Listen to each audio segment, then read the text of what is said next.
कृष्णम वंदे जगद्गुरु। मैं डॉक्टर रचना जोशी प्रकाम्य संस्कृत क्लासेस में आपका स्वागत करती हूँ। संस्कृत शिक्षण की नई विधियों के अंतर्गत अब हम आज जो है वो हम संग्रंथन उपागम के बारे में बात करेंगे। ये संग्रंथन उपागम क्या होता है और ये किस प्रकार से संस्कृत शिक्षण के लिए काम करता है। अब जैसा कि समग्रंथन शब्द है, सम प्लस ग्रंथन। सम यानी भली भांति अच्छी प्रकार से, ग्रंथन यानी कि जिसको जोड़ा गया है, जो जुड़ जाता है, जुड़ा गया है ना।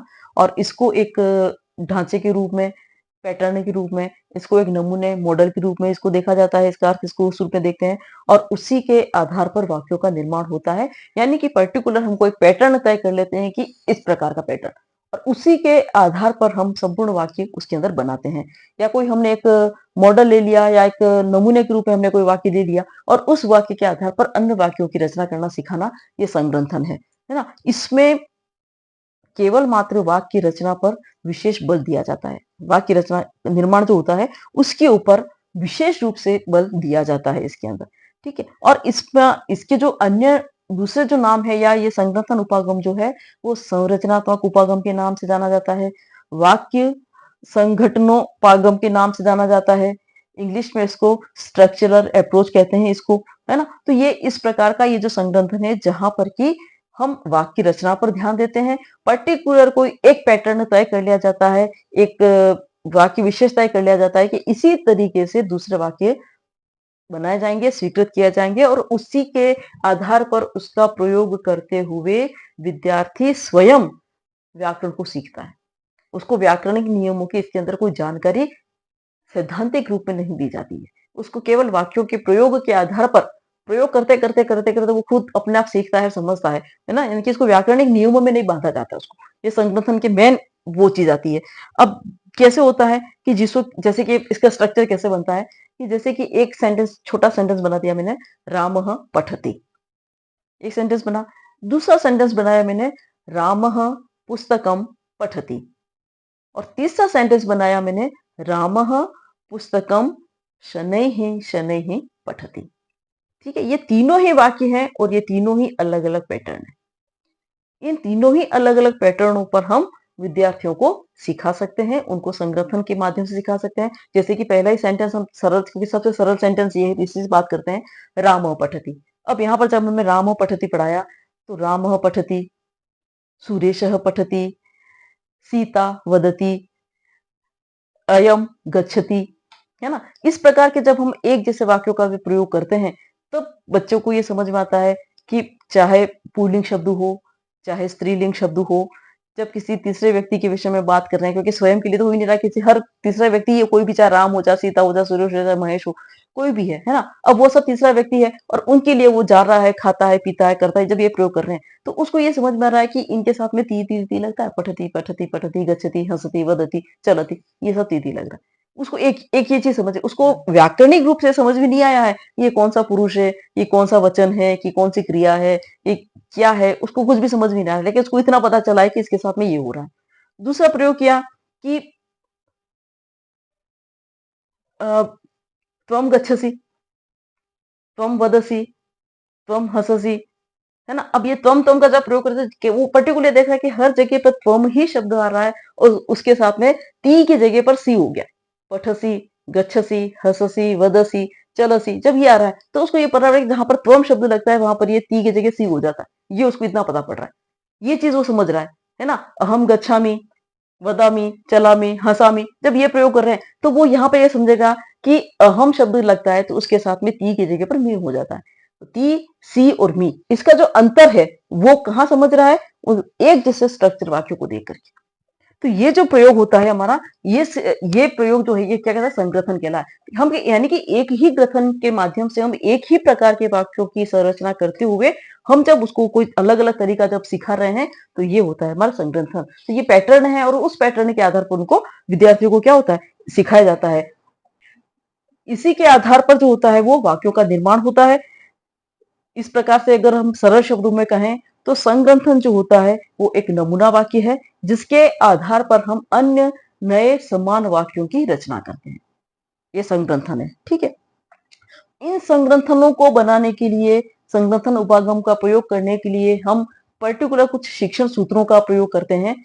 जो शिक्षण सूत्र कैसे होते हैं कि ज्ञात से अज्ञात की ओर, यानी कि विद्यार्थी जिसको जानता है, जिसको समझता है, उससे हम उसको अज्ञात की तरफ ले जाते हैं। तो ज्ञात से अज्ञात की ओर का हम इसका प्रयोग करते हैं इसके अंदर, है ना? शिक्षण सूत्र के अंदर हम बात करते हैं। दूसरी बात करते हैं, मूर्त से अमूर्त की ओर ले जाते हैं उसको, सरल से कठिन की ओर ले जाते हैं उसको। ये शिक्षण सूत्रों का प्रयोग होता है। लेकिन जहां पर हम शिक्षण सिद्धांतों की बात करते हैं, तो सबसे पहले सिद्धांत आता है उपयोगिता का सिद्धांत, है ना? उपयोगिता का सिद्धांत क्या है कि ये मौखिक और लिखित इन दोनों ही रूपों में बार बार जो होता है इसका प्रयोग किया जाता है। यानी कि जब संग्रंथन हम सिखा रहे हैं तो उपयोगिता के सिद्धांत पर आधारित होता है। यानी कि कितना उपयोगी है वो संग्रंथन कितना उपयोगी है, उसके आधार पर उसको वो चीज पहले सिखाई जाएगी उसको। जैसे कि हम बात करते हैं कि एक सेंटेंस मैंने दिया कि सह चलती, ठीक है, और दूसरी हम बात करते हैं कि सह गोविंदेन सह चलती, यानी एक तो क्या कि वह चलता है और दूसरा कह रहा है कि वह गोविंद के साथ चलता है। तो इसके अंदर जब हम देखते हैं कि पहला जो संग्रंथन है इसके अंदर सह चलती, ये जो पहला जो संग्रंथन है ये मौखिक रूप से और लिखित रूप से बार बार प्रयुक्त होता है। इसकी उपयोगिता दूसरे संग्रंथन से कम है, अधिक है इसकी, है ना? क्यों? क्योंकि सह चलती, सह वदती, सह गच्छति हम बहुत ज्यादा प्रयोग करें, लेकिन सह गोविंदेन सह गच्छति, अब जब ये बात कर रहे हैं तो वो गोविंदेन सह कहीं आएगा, हर जगह तो नहीं आएगा, लेकिन सह पठती, सह गच्छति, सह लिखति, सह हसति, ये प्रयोग तो बार बार हो सकते हैं। तो ये इस दृष्टि से देखा जाए तो इस सरल सबसे सरल वाक्य है तो इसका उपयोग बार बार होगा। तो इस दृष्टि से जो दो वाक्य संग्रंथन दिए मैंने, जो दो नमूने दिए कि सह चलती और सह गोविंदे ने सह चलती, जब ये बात कही गई तो इसमें पहला जो संग्रंथन है वो ज्यादा उपयोगी है। तो उपयोगिता के सिद्धांत को ध्यान में रखते हुए संग्रंथन वाक्यों को प्रयोग करते हुए उनको सिखाना संस्कृत संभाषण। फिर दूसरा आता है सरलता का सिद्धांत कि जितना सरल होगा वाक्य विद्यार्थी उतनी आसानी से, जितना संग्रंथन वाक्य हमारे सरल होंगे विद्यार्थी उसको उतनी आसानी से सीखेंगे। आप कठिनता की ओर जाएंगे तो विद्यार्थी नहीं सीखेगा। इसलिए सबसे पहले सरलता की चीज को ध्यान में रखना कि 3-4 अल्लाह के हमें पैटर्न बने हुए उसमें से सबसे सरल क्या है, जो सबसे सरल होगा उसी के आधार पर हमको क्या करना है, संरचना बनानी है। अब जैसे कि होता है कि अहम विद्यालयम गच्छामि, ठीक है, मैं पाठशाला जाता हूँ, सीधी सिंपल सी विद्यालय जा रहा हूँ मैं। अब ये कहते हैं यदि तम आगमिष्यसि तर्हि अहम विद्यालयम गच्छामि, या तब मैं विद्यालय जाता हूँ, इस प्रकार का जब मैं या तरी अहम या तब तदा अहम विद्यालय गमिष्यामः, जब मैं एक बात कहती हूँ कि जब तुम आओगे, यदा तम गमिष्यसि तदा अहम विद्यालय गमिष्यामि। अब जब मैंने ये कहा तो ये तो बहुत कठिन वाक्य हो गया, है ना? अब सरल वाक्य क्या है, हम विद्यालय गच्छामि, सिंपल सी बात हो गई। तो ये सरलता को ध्यान में रख करके संग्रथन का उपागम करना, तो इसके अंदर भी पहला संग्रथन क्या हो गया, सरल हो गया, उसी के आधार पर वाक्यों की संरचना करना। तो इस प्रकार से जब हम करते हैं कि अर्थ की दृष्टि से भी जो होता है वो किस प्रकार सा कौन सा वाक्य ज्यादा सरल है, कितना उपयोगी है, तो उसके आधार पर जो होता है हम प्रयोग करते हैं तो संग्रथन हमारे क्या होते हैं, सरल सहज बनते हैं, विद्यार्थी उसको आसानी से सीख पाते हैं। तीसरा सिद्धांत आता है, हम सिद्धांतों की बात करते हैं तो एक आता है कि पाठनीयता का सिद्धांत। पाठनीयता का सिद्धांत वो होता है कि जो अंदर हमारे विचार है या हमारे भाव है उनको हम वास्तविक परिस्थितियों में आसानी से प्रदर्शित कर सकें, आसानी से उनको हम समझा सके, सिखा सकें, उनको बता सकें। ये जो होती है पाठनीयता का सिद्धांत होता है कि जहां पर हम अपने भावों को जो है वो क्या कर सकते हैं, एक उनको आसान तरीके से उनको सिखा सके, समझा सके, प्रदर्शित हम कर सके, प्रदर्शित करना खास करके स्पेशली। अब जैसे कि हम चलामी क्रिया करके द्वारा समझा दे कि मैं चलता हूँ, तो ये क्या है, आसान है इस चीज को समझ करके, हम लिखामी लिख करके बताते हुए, ये पाठनीयता का सिद्धांत आता है। लेकिन अगर मैं कहूं कि पश्चातः में वायुयानम अदृश्यम अभवत, पीछे से वायुयान अदृश्य हो गया, दिख नहीं रहा, अब जब ये बात आ गई तो यहाँ पर क्या होगा कि अब ये तो बात न तो मैं उसको, जो चीज गायब हो गई है उसको मैं किसी रूप में प्रकट नहीं कर सकती उसको, है ना? जो चीज नहीं है मेरे सामने या पीछे चलते चलते अचानक ऐसा हो गया, अब अचानक हो गया तो मैं उसको बताऊं कैसे, कैसे क्या हो गया। लेकिन अगर मैं सो रहा हूँ या मैं सो रही हूँ जब, तो हम आंख बंद करके इशारे के माध्यम से उसको समझा सकते हैं, है ना? तो आंख बंद करके आपने कहा कि इशारा कर दिया, वो समझ गया कि हम क्या कह रहे हैं, उसको उसी सेंटेंस को हमने एक सेंटेंस बना करके बता दिया। तो यहाँ पर यानी कि कुछ ऐसे भाव, कुछ ऐसे विचार जिनको कि हम आसानी से उस वातावरण में प्रदर्शित कर सकें, तो ऐसे जो संग्रथन होते हैं वो सरल शब्दों में प्रदर्शित किए जाते हैं और वहां पर हम उनको सिखा सकते हैं, उसके माध्यम से हम उनको जो है वो सिखा सकते हैं। फिर आता है, दूसरी बात आती है इसके अंदर क्रमबद्धता का ध्यान, कि क्रमबद्धता को ध्यान में रखते हुए उनको संगठन नमूने दिए जाने चाहिए और उनको पढ़ाया जाना चाहिए। अब संग्रथन क्रमबद्धता के अंदर कैसे कि जब हम जानते हैं कि लकार के अंदर मान लीजिए कि आप जानते हैं कि लकार 10 रूप होते हैं, लेकिन 5 रूप मोस्ट प्रोबब्ली हम पढ़ाते हैं, ठीक है? अब 5 लकारों के अंदर भी जो सबसे सरल और सीधा लकार होता है वो है लट लकार, सबसे सरल। आप उसको पहली बार में उसको विधिलिंग पढ़ा देंगे तो वो तो खत्म हो जाएगा कि वहाँ पे समझ भी नहीं आया। तो सबसे पहले हम उसको संग्रथन में सिखाने के लिए लट लकार का प्रयोग कर रहे हैं। लट लकार के साथ में हम छोटे-छोटे, चाहे वो पुल्लिंग शब्द हो, चाहे वो स्त्रीलिंग शब्द हो, ऐसे शब्दों का प्रयोग कर रहे हैं। प्रथम पुरुष का प्रयोग कर रहे हैं। प्रथम पुरुष के साथ में हम प्रथम पुरुष के एक वचन की क्रिया लगा रहे हैं। तो हम पर्टिकुलर सारे ही वाक्य वैसे ही बनाएंगे, जहां पर कि वो सबसे सरल तरीके से सीख सकेगा। सह हमने बता दिया, सह गच्छति, पुल्लिंग में आ गया, ये इसको पता पड़ गया। हमने बताया सा गच्छति, वह जाती है, ये भी हमने बता दिया कि स और सा का उसको अंतर समझ में आ गया कि एक पुल्लिंग है और एक स्त्रीलिंग है, ये चीज समझ में आ गया। फिर हम नाम के आधार पर राम, श्यामा, कृष्णा, गौरी, दिनेश, सुरेश, है ना, पठते, लिखते, हंसते, गच्छति, जब हम इन प्रकार के एक ही प्रकार के जब वाक्यों का हम प्रयोग करते हैं, तब विद्यार्थी कहीं न कहीं इस चीज को समझ लेता है कि हाँ, ये चीज हो गई कि भाई एक वचन है, एक वचन में हम इसका प्रयोग कर रहे हैं। पठती शब्द आ रहा है, सह के साथ में, राम के शब्द में, इसके साथ में, उसके साथ में, ये सब। इसके बाद में हम जब दूसरा प्रयोग सिखाएंगे तो एक वचन का जब हमने सिखा दिया, प्रथम पुरुष एक वचन का प्रयोग सिखाया, तो हम क्रमबद्धता को ध्यान में रखते हुए दूसरे दिन जब हम सिखा रहे हैं, दूसरा संग्रथन सिखा रहे हैं, तो वहां पर हम प्रथम पुरुष के ही द्विवचन का प्रयोग करना सिखा रहे हैं। फिर हम प्रथम पुरुष के त्रिवचन बहुवचन का सिखा रहे हैं। फिर हम मध्यम पुरुष एक वचन सिखा रहे हैं। फिर मध्यम पुरुष द्विवचन सिखा रहे हैं। फिर मध्यम पुरुष बहुवचन सिखा रहे हैं। फिर उत्तम पुरुष एक वचन, उत्तम पुरुष द्विवचन, उत्तम पुरुष बहुवचन। ये क्रमबद्धता के आधार पर हमने एक पूरा लकार उसको सिखाया, लट लकार सिखाया। उस लट लकार को सिखाने के बाद में फिर हम दूसरे लकार पे आएंगे, दूसरा लकार सिखाएंगे उसको, फिर तीसरा लकार सिखाएंगे। ये सिखाया हमने क्रमबद्धता के आधार पर। कहीं हम उसको तो इस प्रकार से हर चीज को क्रमबद्धता के आधार पर सिखाना कि जिसके बाद क्या आएगा, किसके बाद क्या आएगा, किसके बाद क्या, तो ये संग्रथन जो होता है वो क्रमबद्ध तरीके से इसके अंदर उनको सिखाना जरूरी होता है, कि सिखाया जाना उसको चाहिए। अब अपन देखते हैं कि संग्रथन के प्रकार कौन कौन से होते हैं, किस किस प्रकार से हम संग्रथन कर सकते हैं। जब वाक्यों के संग्रथन करना यानी वाक्यों को बनाना है, तो संग्रथन किस किस प्रकार से हो सकते हैं, कितने प्रकार के होते हैं। इसके अंदर सबसे पहला आता है वाक्य ढांचे। वाक्य ढांचों के रूप में हम संग्रथन कर सकते हैं। ये वाक्यों के नमूने होते हैं जो कि उसी आकार के और उसी प्रकार के होते हैं, यानी कि एक ही नेचर के होते हैं।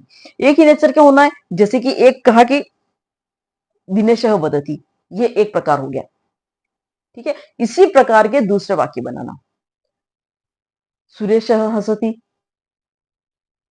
ठीक है, महेशः गच्छति, एक जैसे वाक्य, यानी कि एक ये नमूना एक हो गया। दूसरा नमूना हो गया दिनेशः जलम पीबती, पानी पीता है दिनेश, ठीक है, ये दूसरा नमूना बनाया, यानी कि यहां पर हमने कर्ता और कर्म का भी प्रयोग किया साथ में। रामः विद्यालयम गच्छति, ये तो इस प्रकार से नमूना दूसरा हो गया। तीसरा प्रश्न हमने प्रश्नवाचक रूप में बनाया कि अपि दिनेश पीबती, क्या दिनेश पीता है। अपि जब हमने पहले लगा दिया तो प्रश्नवाचक बन गया, ठीक है, जैसे इंग्लिश में बनते हैं ना शब्द लगाने से, इसी प्रकार से यहाँ पर भी होता है कि जब हम आगे अपि शब्द का प्रयोग करते हुए प्रश्नवाचक रूप में एक तरह से बन जाता है बोलने के तरीके से। तो अपि दिनेश पीबती, क्या दिनेश भी पीता है। तो इस प्रकार से हम विभिन्न प्रकार के वाक्यों की संरचना करके, अलग अलग नमूने बना करके, वाक्य ढांचों में ढाल करके हम उनको ये चीजें सिखा सकते हैं कि एक दिनेश वदति, सुरेश गच्छति, वो हंसती, जो भी हमने आप कर दी ये दिया। इसी तरह से दिनेश जलम पीबती, सह विद्यालयम गच्छति, सा विद्यालयम गच्छति, इस प्रकार से हमने सेंटेंस बना दिए। एक हमने बनाया अपि दिनेश पीबती, अभी सुरेश गच्छति, अपि महेश हंसति, अपि गणेश वदति। अब जब ये प्रयोग कर रहे हैं तो ये क्या हो रहे हैं कि एक ही तरीके के, यानी कि वाक्य ढांचे बने हुए हमारे, कि हम उस वाक्य ढांचों के ऊपर क्या कर रहे हैं, हम एक एक सेंटेंस का निर्माण हम कर रहे हैं। दूसरा आता है वाक्यांश ढांचे। अब वाक्यांश ढांचे जो होते हैं, इसके अंदर हम शब्द समूहों की व्यवस्था करते हैं और उसके आधार पर वाक्यों का निर्माण होता है, यानी कि पर्टिकुलर हम एक शब्द समूह देते हैं और उस शब्द समूह के आधार पर वाक्यों का निर्माण होता है, संग्रथन होता है उसके अंदर। अब जैसे कि मैंने कह दिया कि अस्तगति सूर्य, सप्तमी का प्रयोग करना है, यहाँ पे सप्तमी का प्रयोग है। फिर पीतम वस्त्रम, यहाँ पर संज्ञा और विशेषण का, विशेषण और संज्ञा शब्द का प्रयोग करना है हमको, है ना। अब इस प्रकार के जब हम किया जाता है ये वाक्य निर्माण होते हैं। तो अब मैंने देखे अस्त अस्तगत्य सूर्य रामः गृहम आगच्छति, सूर्य के अस्त होने पर राम घर आता है ना। तो ये मैंने उसका प्रयोग किया, तो यहाँ पर उसको मैंने ये चीज यानी सप्तमी विभक्ति के रूप में उसको प्रयोग करना सिखाया मैंने।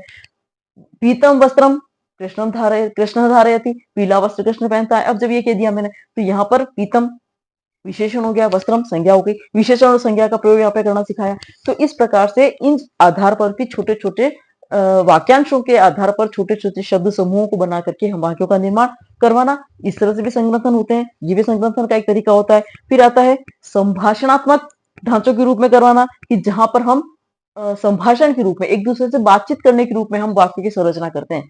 कि जैसे कहते हैं कि अपि तो स्वस्थम असि, अपि शब्द लगा दिया पहले, प्रश्नवाचक बन गया कि अपि तुम स्वस्थ असि, कि क्या तुम स्वस्थ हो, तो अथ किम, और क्या, हम स्वस्थ अस्मि, कि मैं स्वस्थ हूं, है ना। अब ये छोटे छोटे वाक्य, यानी कि आप इस प्रकार से छोटे छोटे वाक्यों को बना करके संभाषण के रूप में भी आप उनको क्या करते हैं, ढांचों का निर्माण करके संग्रथन के रूप में आप उनको सिखा सकते हैं। लेकिन ये धीरे धीरे धीरे स्तर बढ़ता है।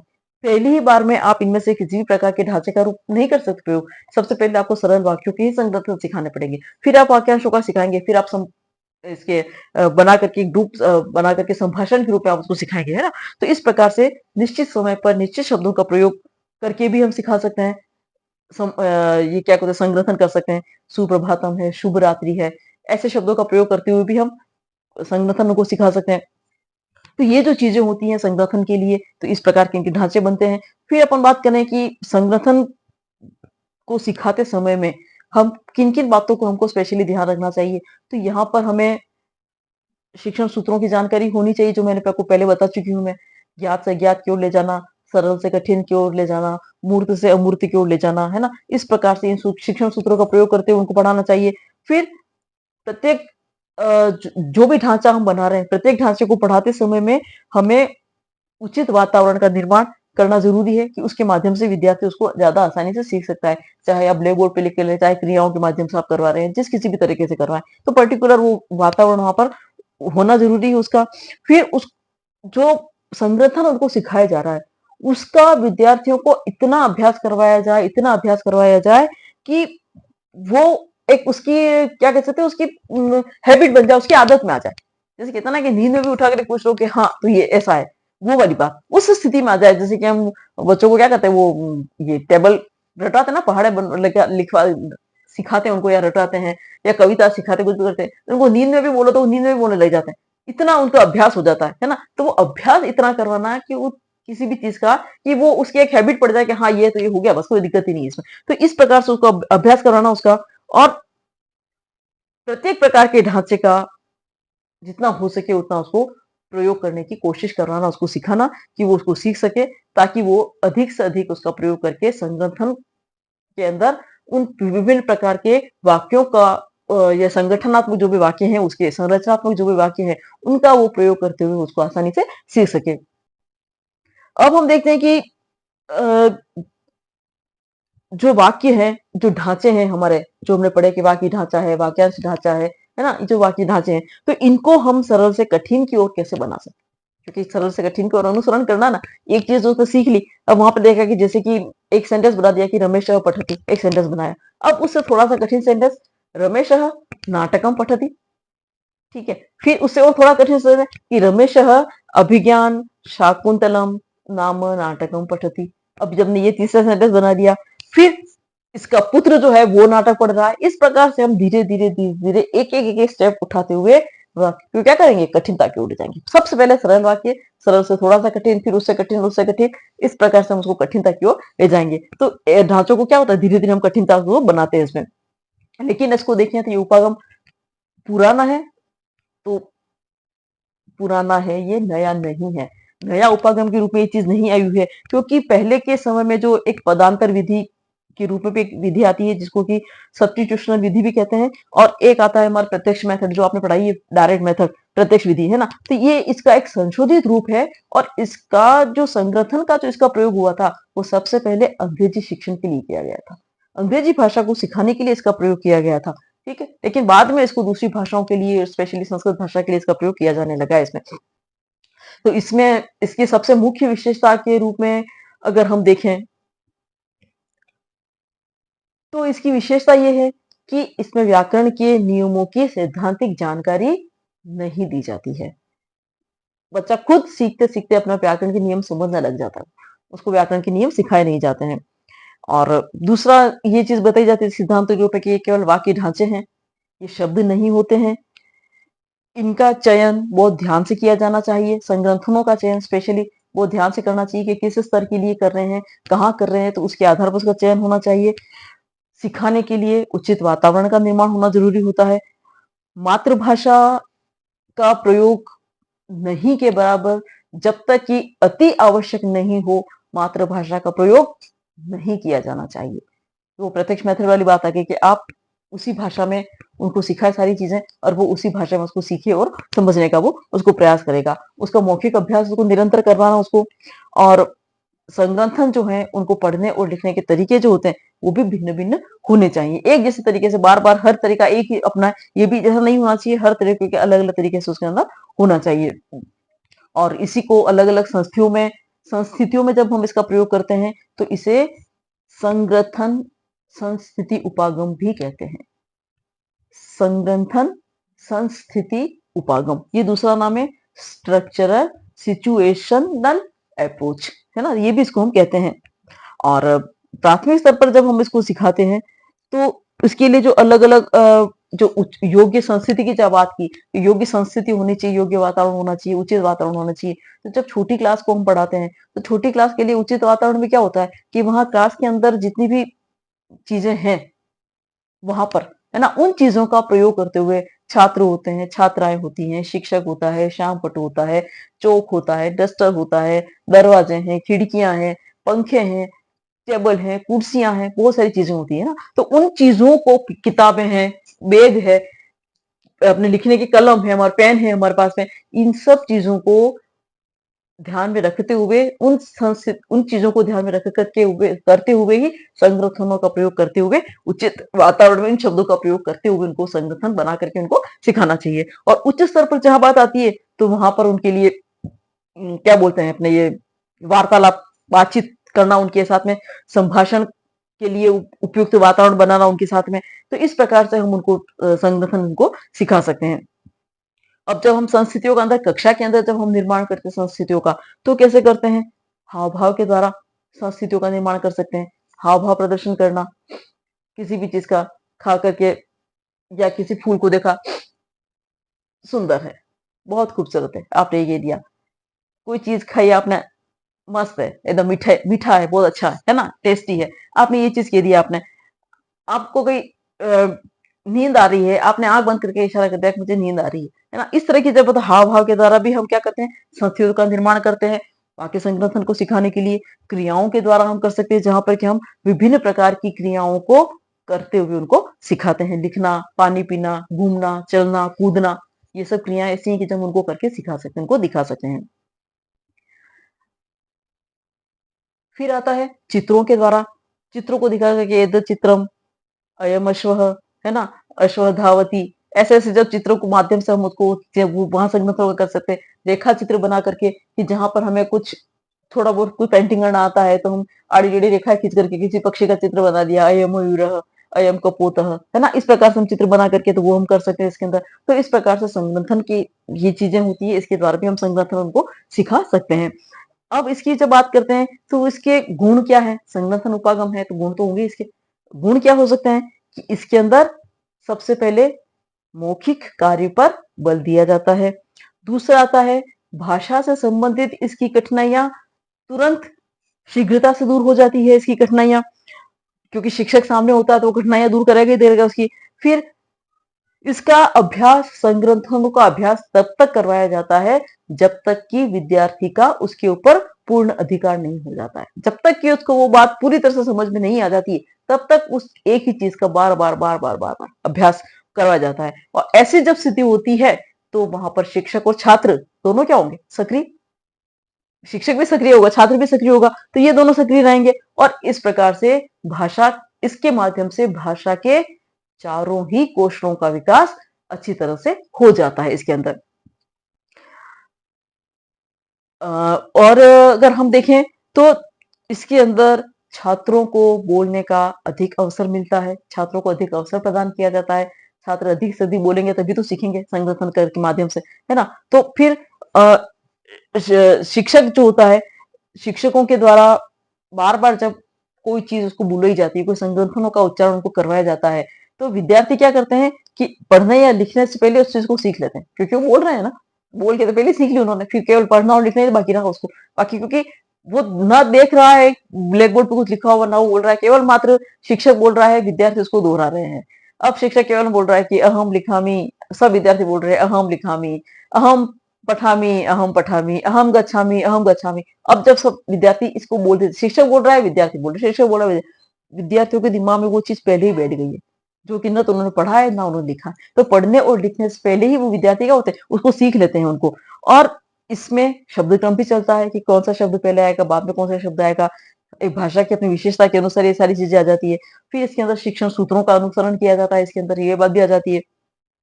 और अब इसकी जब दोष की बात करें, तो दोष के अंदर सबसे पहला कहता है कि ये बड़ी कक्षाओं के लिए उपयोगी नहीं है।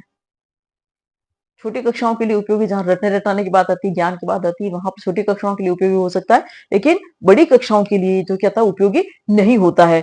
फिर आता है कि इसमें केवल जो तय किए हुए संग्रंथन है वही पढ़ाए जा सकते हैं।